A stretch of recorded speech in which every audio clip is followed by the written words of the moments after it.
Hello friends, आज हम class 10th की साइंस जिसमें चैप्टर नंबर 9 है अपना लाइट अर्थात प्रकाश। अब हम देखते हैं कि इस चैप्टर में हम पढ़ेंगे प्रकाश का अपवर्तन, परावर्तन और अपने जो दर्पण होते हैं इनके बारे में। तो परावर्तन को पढ़ने से पहले हमको देखना होगा कि जो प्रकाश है वो होता क्या है, मतलब प्रकाश क्या है। तो अब हम देखते हैं कि पृथ्वी पर प्रकाश का मुख्य स्रोत सूर्य है। जब प्रकाश किसी वस्तु पर गिरता है तो वह वस्तु प्रकाश के कुछ रंगों को अवशोषित कर लेती है एवं कुछ रंगों को परावर्तित कर देती है। अर्थात क्या होता है कि जब प्रकाश किसी वस्तु पर गिरता है तो वस्तु प्रकाश के कुछ रंगों का अवशोषण कर लेती है एवं कुछ रंगों को परावर्तित कर देती है। इस परावर्तित प्रकाश के रंगों से ही हमें वस्तु एवं वस्तु के रंग दिखाई देते हैं। अर्थात होता क्या है, जब प्रकाश किसी वस्तु पर गिरता है तो क्या होता है कि वो अनेक रंगों में परावर्तित होता है, लेकिन जो परावर्तन के पश्चात जो प्रकाश की किरण है वो हमारी आँखों के पास आती है, या फिर जिस प्रकार हमारी वस्तु जिन रंगों को अवशोषित कर लेती है और जो रंग आखिर में बचता है हमें उसी रंग की वस्तु दिखाई देती है। तो मतलब प्रकाश क्या है कि जिसके अंदर क्या होता है कि जब प्रकाश किसी वस्तु पर गिरता है तो वस्तु प्रकाश के रंगों को क्या कर लेती है, अवशोषित कर लेती है एवं क्या होता है कुछ रंगों को क्या कर देती है, परावर्तित कर देती है। अब हम देखते हैं कि प्रकाश का परावर्तन होता क्या है। अब हम देखते हैं, जब कोई प्रकाश की किरण एक माध्यम से चलकर दूसरे माध्यम की सतह से टकराकर वापस उसी माध्यम में लौट आती है तो इस घटना को प्रकाश का परावर्तन कहते हैं। मतलब प्रकाश का परावर्तन क्या होता है, जैसे ये हमारी एक सतह है, ठीक है। इस सतह पर जैसे हमारा प्रकाश का मुख्य स्रोत क्या है अपनी पृथ्वी पर, सूर्य। तो जैसे हमने मान लिया कि सूर्य से कोई प्रकाश की किरण आई और इस सतह से टकराई और टकरा के यहाँ से ये परावर्तित हुई। मतलब परावर्तित होने पे यहाँ पे क्या बनेगा, एक अभिलंब बनेगा और ये प्रकाश की किरण आई, यहाँ से टकराई और यहाँ से परावर्तित हो गई। अब हम देखते हैं जो आने वाली जो किरण है उसे हम क्या कहते हैं, आपतित किरण। क्या कहेंगे, आपतित किरण। और जो सतह से टकराने के पश्चात जो प्रकाश की किरण जा रही है उसे क्या कहेंगे, परावर्तित किरण। अब हम देखते हैं अभिलंब और आपतित किरण के मध्य जो कोण बनेगा उसे क्या कहेंगे, आपतन कोण। क्या कहेंगे, आपतन कोण। और अभिलंब और परावर्तित किरण के मध्य जो कोण बनेगा उसे परावर्तन कोण। तो अब हम देखते हैं कि परावर्तन के नियम क्या क्या होते हैं। प्रकाश के परावर्तन के नियम दो होते हैं, ठीक है। पहला है अपना आपतित किरण, परावर्तित किरण एवं अभिलंब। तीनों क्या होते हैं, एक ही तल में होते हैं। अब हम देखते हैं चित्र की सहायता से कि जब प्रकाश की किरण आई और ये हमारी आपतित किरण होती है, ये हमारी परावर्तित किरण होती है, ये अपना अभिलंब होता है। ये क्या होते हैं, सतह के एक ही तल में एक ही बिंदु पर स्थित होते हैं। तो ये इसका क्या हुआ, प्रथम नियम कि आपतित किरण, परावर्तित किरण एवं अभिलंब तीनों क्या होंगी, एक ही तल में होंगे। दूसरा हम देखते हैं आपतन कोण और परावर्तन कोण आपस में बराबर होते हैं। अर्थात आपतन कोण बराबर परावर्तन कोण, मतलब जितना आपतन कोण बनेगा उतना ही क्या होगा, परावर्तन कोण। अब हम इसको दूसरी तरीके से इस प्रकार समझते हैं कि आपतित किरण अभिलंब के साथ जितना कोण बनाती है उतना ही कोण परावर्तित किरण अभिलंब के साथ बनाती है। तो क्या होता है कि जब वो आपतित किरण आ रही है, जिस वेग से वह आ रही है और जितना कोण वह अभिलंब के साथ बना रही है उतना ही कोण परावर्तित किरण अभिलंब के साथ बनाती है। ये क्या हुआ, अपना परावर्तन का दूसरा नियम। अब हम देखते हैं कि अब हम देखते हैं कि हमारे दैनिक जीवन में दो प्रकार के परावर्तन होते हैं, जिनमें अपना पहला है नियमित परावर्तन और दूसरा है विसरित परावर्तन। पहला नियमित परावर्तन क्या होता है, अब हम देखते हैं। किसी भी चिकने पृष्ठ पर आपतित किरण पुंज के एक विशिष्ट दिशा में पुनः उसी माध्यम में प्रेक्षण को अर्थात लौट जाने को नियमित परावर्तन कहते हैं। जैसे अब हम देखते हैं किसी पृष्ठ पर गिरता सूर्य का प्रकाश, मतलब ये हमारा एक पृष्ठ है जिसके ऊपर ये प्रकाश की किरण आ रही है और जिस वेग से वह आ रही है उसी वेग से क्या हो रही है, वे लौट रही है। देखिए ये प्रकाश की किरण आ रही है, ये इधर लौट रही है, ये प्रकाश की किरण आ रही है और ये इधर लौट रही है, मतलब इसे क्या कहेंगे, नियमित परावर्तन। मतलब जो आपतित किरण है जिस वेग से वह आ रही है या फिर जिस विशिष्ट दिशा से वह आ रही है उसी विशिष्ट दिशा से वे क्या हो रही है, वापस लौट रही है, तो इसे हम क्या कहते हैं, नियमित परावर्तन। अब हम देखते हैं विसरित परावर्तन। खुरदुरे पृष्ठों द्वारा प्रकाश के समान रूप से चारों ओर बिखरने के प्रभाव को विसरित परावर्तन कहते हैं। अब हम देखते हैं चित्र की सहायता, जैसे ये खुरदुरा पृष्ठ है अपना, जिसमें क्या नहीं है, समतल सतह नहीं है या फिर सतह जो है जो चिकनी नहीं है, जिस प्रकार हम कह सकते हैं। यह हमारा क्या है, खुरदुरा सतह या समतल। अब खुरदुरी सतह पर जो परावर्तन होगा उसमें क्या है, ये प्रकाश की किरण आई, ये यहाँ टकरा के इधर चली गई, मतलब ये काफ़ी दूरी से निकली और ये यहाँ टकराई, क्योंकि इस जगह क्या था, खुरदुरी सतह, तो इसमें क्या हुआ, विचलन हुआ और ये यहाँ से इस ओर निकल गई, तो मतलब चारों ओर ये क्या हो रही है, एक दूसरे से विपरीत दिशा में जा रही है, तो इसे हम क्या कहेंगे, विसरित परावर्तन। अब देखिए एक बार पुनः, खुरदुरे पृष्ठों द्वारा प्रकाश के समान रूप से चारों ओर बिखरने के प्रभाव को विसरित परावर्तन कहते हैं। मतलब चारों ओर ये प्रकाश क्या हो रहा है, बिखर रहा है, इसे हम क्या कहेंगे, विसरित परावर्तन। ठीक है, अब हम आगे देखते हैं जो इस चैप्टर में अपना जो प्रकाश है उसमें महत्वपूर्ण जो टॉपिक है वो है अपने गोलीय दर्पण। अब गोलीय दर्पण जो है उसमें हम देखते हैं कि गोलीय दर्पण होता क्या है। ऐसे दर्पण जिनका परावर्तक पृष्ठ गोलीय है गोलीय दर्पण कहलाते हैं। मतलब जो पृष्ठ है उनका वो क्या है, गोल, इस प्रकार। तो ये जो गोलीय है, किसी भी सतह या किसी भी पृष्ठ का दर्पण जो ये गोलीय है उसे क्या कहेंगे अपन, गोलीय दर्पण। अब हम देखते हैं कि गोलीय दर्पण दो प्रकार के होते हैं, जो क्या होते हैं, एक तो होता है अवतल दर्पण, एक होता है उत्तल दर्पण। ये दो प्रकार के दर्पण कब बने, जब हम एक गोलीय दर्पण को बीच में से दो भागों में बांटते हैं, अर्थात उसे काटते हैं, उसे तब जाके हमें क्या मिलेगी, गोलीय दर्पण के दो प्रकार, जिसमें क्या है, एक अवतल दर्पण और दूसरा उत्तल दर्पण। अब देखते हैं हम सबसे पहले अवतल दर्पण। अवतल दर्पण क्या होता है, देखिए, वह गोलीय दर्पण जिसका परावर्तक पृष्ठ अंदर की ओर अर्थात गोले के केंद्र की ओर वर्कित हो, अवतल दर्पण कहलाता है। मतलब जो हमने इस गोले के दो भाग किए थे, जिसमें जो ये वाला भाग है इसे हम क्या कहेंगे, अवतल दर्पण, जो क्या है, गोले के केंद्र की ओर वर्कित है कि नहीं है, ये अपना केंद्र होता है, ये हमारा वृत्त के रूप में है, तो गोले के जो केंद्र है उसके जो आधा भाग है उसे हम क्या कहेंगे, अवतल दर्पण। ये इस प्रकार अपना क्या है, ये अवतल दर्पण। अब अवतल दर्पण में क्या क्या होता है वो देखिए,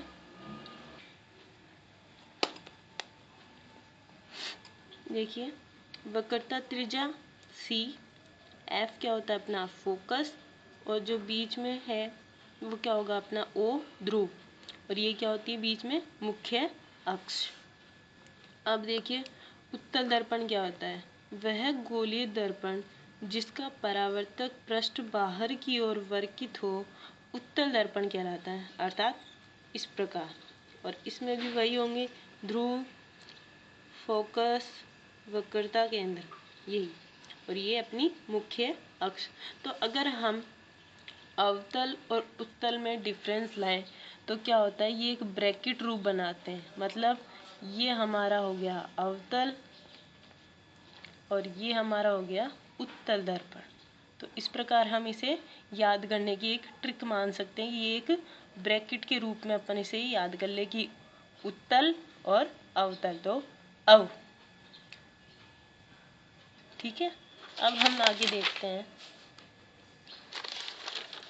कि ये हमने देख लिए कि ये हमारा ध्रुव होता है, ये हमारी वक्रता त्रिज्या होती है। तो अब हम ध्रुव की परिभाषा देखते हैं कि अगर ध्रुव की परिभाषा पूछी जाए तो हम इसे किस प्रकार लिखेंगे। तो दर्पण का ध्रुव, गोलीय दर्पण के परावर्तक पृष्ठ के केंद्र को दर्पण का ध्रुव कहते हैं। इसे O से प्रदर्शित करते हैं, ठीक है। अब आता है अपना वक्रता त्रिज्या। गोलीय दर्पण का परावर्तक पृष्ठ एक गोले का भाग होता है। इस गोले का केंद्र गोलीय दर्पण की वक्रता त्रिज्या कहलाती है, जिसे C से प्रदर्शित करते हैं। मतलब इसे हम इस प्रकार भी कह सकते हैं कि जो फोकस दूरी होती है अपनी, उसका फोकस दूरी की 2 गुना दूरी को वक्रता त्रिज्या कहते हैं। अर्थात जो वक्रता त्रिज्या है बराबर 2 गुना फोकस दूरी। मतलब जो F होता है वो क्या होता है, अपने वक्रता त्रिज्या का आधा होता है। तो हम अब चित्र के द्वारा देखते हैं। जो ये वक्रता त्रिज्या है, इसकी अगर दूरी नापी जाए ध्रुव से तो ये क्या होगी, जो F की तुलना में क्या होगी, ये दुगनी होती है। मतलब जो F होगा, अगर मैं यूँ कहूँ कि F जो है ध्रुव से वक्रता त्रिज्या की तुलना में आधा है, तो इसको इस प्रकार कह सकते हैं कि वक्रता त्रिज्या जो है वो ध्रुव से फोकस की दुगनी है, ठीक है। अब हम देखते हैं आगे फोकस दूरी। वक्रता त्रिज्या एवं ध्रुव के मध्य या बीच की दूरी को फोकस दूरी कहते हैं। इसे F से प्रदर्शित करते हैं। अब हम देखते हैं कि जो अवतल दर्पण होते हैं, उत्तल दर्पण होते हैं, अब इनका उपयोग क्या होता है। मतलब ये हमने बनाए ही क्योंकि इनको अलग अलग भागों में बांटने की आवश्यकता क्यों पड़ी, या फिर इनके उपयोग क्या क्या है। तो सबसे पहले देखते हैं अवतल दर्पण का उपयोग।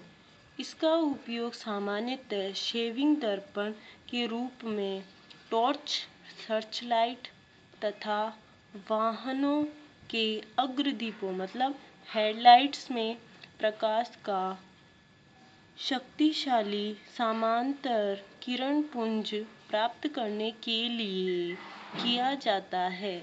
या फिर दंत विशेषज्ञ अवतल दर्पणों का उपयोग प्रकाश के परावर्तन के लिए करते हैं, ताकि दांतों के उन भागों को देख सकें जहां आसानी से देखा नहीं जा सकता हो, एवं दांतों का प्रतिबिंब देखने के लिए भी इन दर्पणों का प्रयोग किया जाता है। मतलब जो अवतल दर्पण है उनका उपयोग हम किन किन चीज़ों में करेंगे, जो वाहनों की जो हेडलाइट होती है उनके अंदर किया जाता है, ताकि क्या होता है, प्रकाश आगे तक फैले, एक जगह केंद्रित ना रहे। क्योंकि जो वाहन अगर चल रहा है उसमें जब प्रकाश ऑन करेंगे तो वो क्या होगा, प्रकाश इस प्रकार रहेगा और वो क्या होगा, समांतर रूप से क्या होगा, इस प्रकार फैलेगा। तो फैलने के लिए हम समांतर रूप से प्रकाश को बिखरने के लिए किसका यूज़ करेंगे अपन, हेडलाइट्स में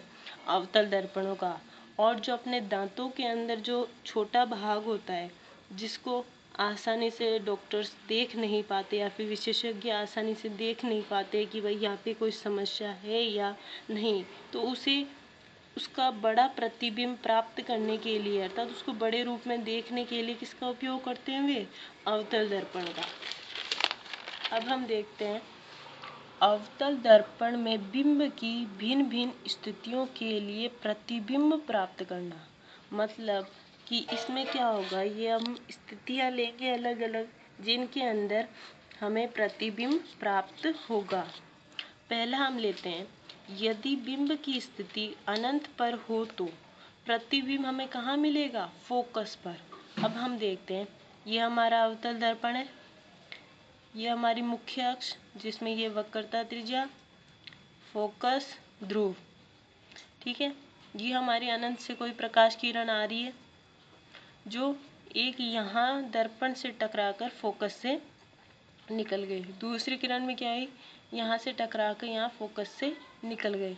तो हमें प्रतिबिंब कहाँ प्राप्त हुआ, फोकस पे। मतलब अब प्रतिबिंब का हम स्वरूप देखते हैं कि वास्तविक एवं उल्टा, और प्रतिबिंब का आकार बिंब की तुलना में अत्यधिक छोटा या बिंदुवत। मतलब जो अनंत है, अनंत की कोई सीमा नहीं है कि वहाँ पे हमारा प्रतिबिंब कितने आकार का होगा या फिर कितना बड़ा होगा।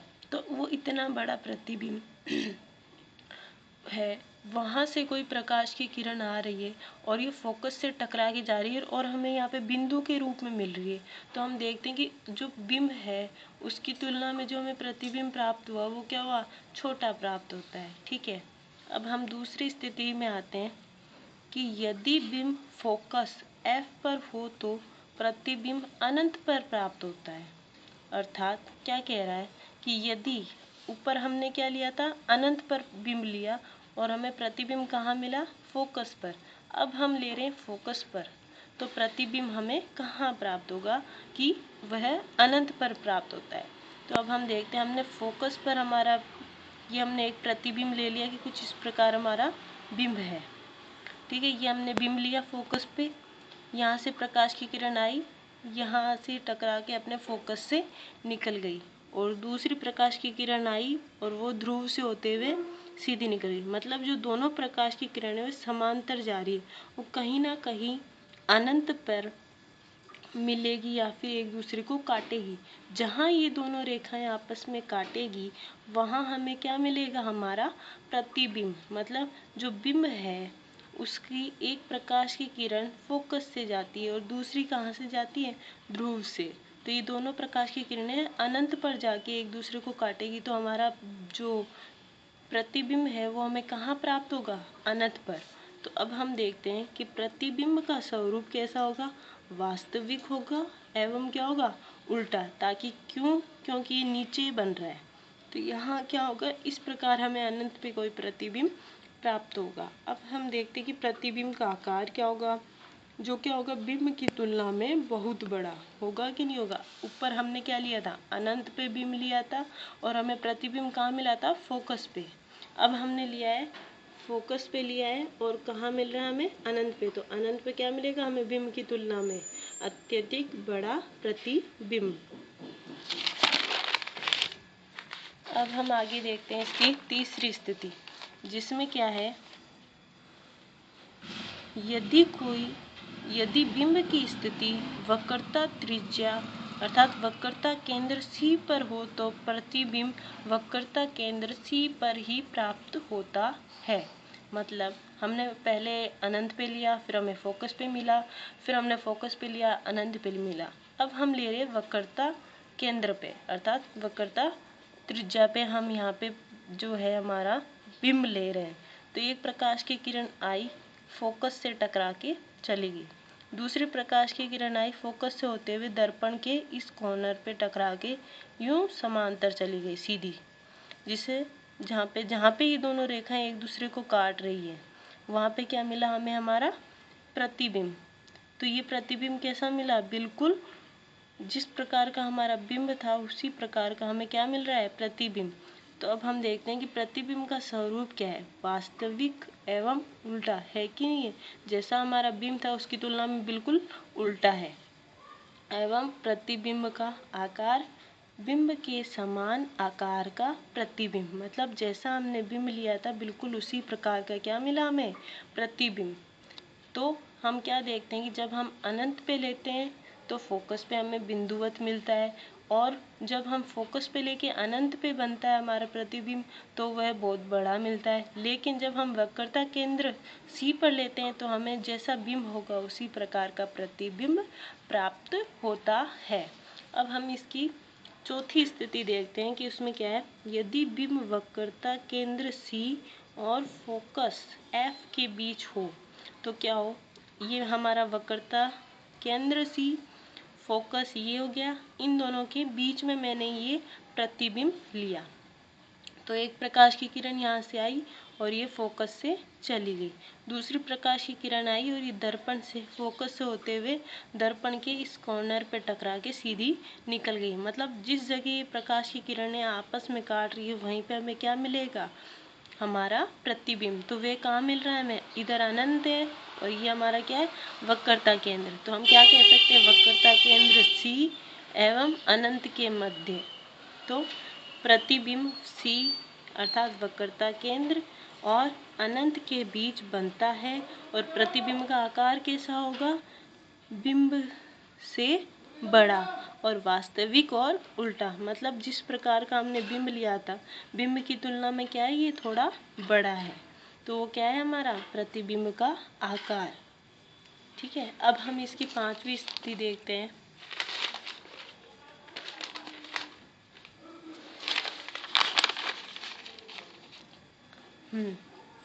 यदि बिंब अनंत और वक्रता केंद्र C के बीच हो तो, मतलब अब हमने क्या लिया, अनंत और वक्रता केंद्र के बीच। पहले हमने कहाँ लिया था, वक्रता केंद्र और फोकस के बीच। अब हम जहाँ हमें प्रतिबिंब प्राप्त हुआ था अनंत और वक्रता केंद्र C के बीच, वहीं पे हमने क्या लिया है, हमारे बिंब की स्थिति। तो यहाँ से ये हमने बिंब ले लिया, यहाँ से प्रकाश की किरण आई, फोकस से टकरा के सीधी चली गई। दूसरी प्रकाश की किरण आई, फोकस से होते हुए क्या हुआ, दर्पण की इस जगह से टकरा के सीधी निकल गई। और जिस जगह दोनों रेखाओं ने आपस में काटा है वहाँ पे क्या मिला है हमें, प्रतिबिंब। तो अब हम देखते हैं कि जो प्रतिबिंब है वो हमें कहाँ कहाँ मिला, फोकस व वक्रता केंद्र के बीच। और बिंब का स्वरूप कैसा है, वास्तविक एवं उल्टा। और प्रतिबिंब का आकार बिंब की तुलना में छोटा। मतलब क्या होता है कि जब हम फोकस और वक्रता केंद्र C के मध्य लेते हैं तो वो अनंत और वक्रता केंद्र के बीच बनता है। और जब हम अनंत और C के मध्य लेते हैं तो हमारा कहाँ बनता है, C और F के मध्य, अर्थात वक्रता केंद्र C और फोकस के मध्य में प्रतिबिंब प्राप्त होता है। अब हम इसकी छठी और आखिरी स्थिति देखते हैं कि जब बिंब फोकस F व ध्रुव के बीच हो तो कहाँ प्रतिबिंब प्राप्त होगा, क्या होगा, वो दर्पण के पीछे हमें प्राप्त होता है। तो इसमें हम देखते हैं कि हमारा अवतल दर्पण है, ये हमारी मुख्य अक्ष है जिसपे ये C वक्रता केंद्र, F फोकस, ध्रुव वही चीजें हैं। अब क्या कहा है, फोकस और ध्रुव के मध्य। तो ये हमारा फोकस, ये हमारा ध्रुव, इन दोनों के मध्य मैंने ये बिंब की स्थिति ले ली। यहाँ से एक प्रकाश की किरण आई, फोकस से चली गई। दूसरी प्रकाश की किरण आई, वो ध्रुव से होते हुए सीधी निकल गई। मतलब ये दोनों एक दूसरे के समांतर निकल गई। तो हम जानते हैं कि समांतर किरणें जो होती है वो एक दूसरे को कभी भी काटती नहीं है। लेकिन जब हम ये दोनों प्रकाश की किरणें आई, जो एक अपने यहाँ है और दूसरी अपने ध्रुव पे है, तो इन दोनों को जब मैं आगे बढ़ाती हूँ, मतलब दर्पण के पीछे जब मैं इसे बढ़ाती हूँ तो क्या होता है कि ये एक जगह कुछ दूरी पर चलने के पश्चात क्या होती है, एक दूसरे को काटती है। तो मुझे वहाँ क्या मिलता है, अपना प्रतिबिंब प्राप्त होता है। तो अब हम देखते हैं कि प्रतिबिंब का स्वरूप कैसा होगा। तो प्रतिबिंब का स्वरूप आभासी एवं सीधा और बिंब की तुलना में बड़ा। अर्थात सीधा क्यों, क्योंकि जो हमारा बिंब था वो इस प्रकार था और ये दर्पण के पीछे प्राप्त हुआ है, तो इसलिए हमें क्या मिल रहा है, ये बिल्कुल सीधा। तो इस प्रकार हम देखते हैं कि अवतल दर्पण की बिंबों से प्रतिबिंब प्राप्त करने की स्थितियां कितनी है, 6। और 6 स्थितियों के अंदर क्या होता है कि जो बिंब की स्थितियां है वो अलग अलग है। कभी वो वक्रता केंद्र अनंत और वक्रता केंद्र सी के मध्य है, कभी सी और एफ के मध्य है, कभी एफ और ओ के मध्य है, कभी अनंत है, कभी क्या है। तो इस प्रकार हम देखते हैं कि 6 स्थितियां जिनके अंदर क्या होता है, हमें प्रतिबिंब प्राप्त होता है। अब हम देखते हैं सबसे महत्वपूर्ण चीज आगे कि अपना जो उत्तल दर्पण था उसको तो हमने समझ लिया कि उत्तल दर्पण होता क्या है, लेकिन अब हम देखते हैं कि जैसे अवतल दर्पणों का उपयोग किया जाता है हेडलाइट्स में, और जो दंत विशेषज्ञ हैं वो बड़ा प्रतिबिंब प्राप्त करने के लिए करते हैं, उसी प्रकार उत्तल दर्पणों का उपयोग किन किन चीज़ों में किया जाता है वो देखते हैं।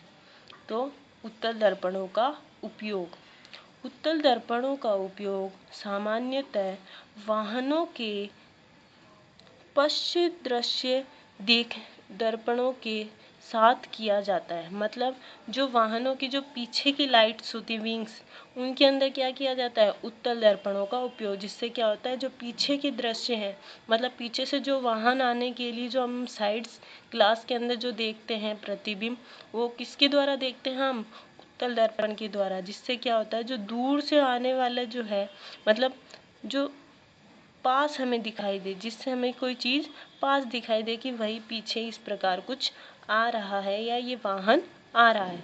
अब हम आगे इसकी स्थितियां देखते हैं। जिस प्रकार हमने अवतल दर्पण की 6 स्थितियां देखी थी, उसी प्रकार उत्तल दर्पण की हम 2 स्थितियां देखते हैं। उत्तल दर्पणों से बिंब की विभिन्न स्थितियों में प्रतिबिंब प्राप्त करना। यदि बिंब अनंत पर हो, अब हम क्या ले रहे हैं, बिल्कुल अनंत पे हम क्या ले रहे हैं, बिंब। तो अनंत से प्रकाश की किरण आई और ये हमारा क्या है, उत्तल दर्पण। तो यहाँ से टकरा के इधर चली गई और दूसरी यहाँ से आके इधर। जब हम इन दोनों प्रकाश की किरणों को एक दूसरे से, अर्थात यहाँ से हम इस रेखा को बढ़ाते हैं तो ये कहाँ जाती है, पीछे दर्पण के पीछे क्या होता है, ये अपने काटती है एक दूसरे को। तो वहाँ पे क्या होता है अपना एफ डैश अर्थात फोकस, सी डैश क्या होता है अपना वक्रता त्रिज्या। ठीक है, तो अब हम देखते हैं कि हमें प्रतिबिंब कहाँ प्राप्त हो रहा है, दर्पण के पीछे फोकस एफ डैश पर प्राप्त होता है। प्रतिबिंब का स्वरूप कैसा होगा, आभासी एवं सीधा, और आकार कैसा होगा, बिंदुवत, मतलब होगा उसी प्रकार जैसा अपना अवतल दर्पण में था। लेकिन अवतल दर्पण में क्या था, जो प्रकाश था वो बिखर रहा था, मतलब समांतर जाके इस प्रकार यूं बिखर रहा था वो प्रकाश। इसमें क्या होता है, ये प्रकाश का पुंज क्या होता है, एक जगह केंद्रित होता है। तो अब हम देख रहे हैं कि ये दोनों प्रकाश की जो किरणें थी एक जगह केंद्रित हो रही है। अब हम इसकी दूसरी स्थिति देखते हैं कि अनंत तथा ध्रुव के मध्य, मतलब अनंत और ध्रुव के मध्य, ध्रुव मतलब ओ। तो मैंने अनंत और ये ध्रुव, इन दोनों के बीच में बिंब की स्थिति रखी। तो यहाँ से एक प्रकाश की किरण आई और ये सीधी यहाँ से टकरा के चली गई। दूसरी प्रकाश की किरण आई, अपने ध्रुव से होते हुए थोड़ी तिरछी सी निकल गई, ये इस प्रकार। ठीक है, अब यहाँ पे एक प्रकाश की किरण आई और ये इस प्रकार निकल गई। जब हम इन तीनों प्रकाश की किरणों को एक दर्पण के पीछे अपन यूं ड्रॉ करते हैं तो ये क्या होती है, एक स्थान पे क्या होती है, एक दूसरे को काटती है। तो वो कहाँ प्राप्त होता है, दर्पण के पीछे ध्रुव एवं फोकस के मध्य, मतलब जो एफ डैश है अपना फोकस, उसके और ध्रुव ओ के बीच में हमें क्या मिलता है, हमारा प्रतिबिंब प्राप्त होता है। और उसका स्वरूप कैसा होगा, आभासी एवं सीधा और बिंब से छोटा, मतलब जिस प्रकार जिस आकार का हमने बिंब लिया था उसकी तुलना में क्या हुआ, ये हमें छोटा प्राप्त हुआ। तो उसे हम क्या कहेंगे कि बिंब का जो आकार है वो हमारा कैसा है, बिंब की तुलना में छोटा। अब हम देखते हैं कि हमने उत्तल दर्पण, अवतल दर्पण ये हमने देखे, लेकिन इनमें से जो महत्वपूर्ण चीज़ है वो ये है कि दर्पण सूत्र, अर्थात जो ये दर्पण है इनके द्वारा अगर हमें कोई प्रश्न दिया जाए कि ये हमारी बिंब की दूरी है, ये हमारी प्रतिबिंब की दूरी है और ये फोकस है, तो इन सब की जो ये दूरियां हैं इनमें से अगर किसी एक का मान हमें नहीं ज्ञात है तो हम उसका मान किस प्रकार ज्ञात करेंगे। तो उसके लिए हमें एक दर्पण सूत्र दिया जाता है। तो इसमें दर्पण सूत्र होता क्या है, 1/v + 1/u equal to 1/f, जिसमें u क्या है, बिंब की दूरी, और v क्या है, प्रतिबिंब की दूरी, और f क्या है, अपना फोकस दूरी। अर्थात अब हम देखते हैं, ये तो हुआ हमारा दर्पण सूत्र। अब आती है इसकी आवर्धन क्षमता या फिर आवर्धनता। अब आवर्धनता या आवर्धन क्षमता होती क्या है, तो उसकी परिभाषा देखिए हम, तो वो ये है कि प्रतिबिंब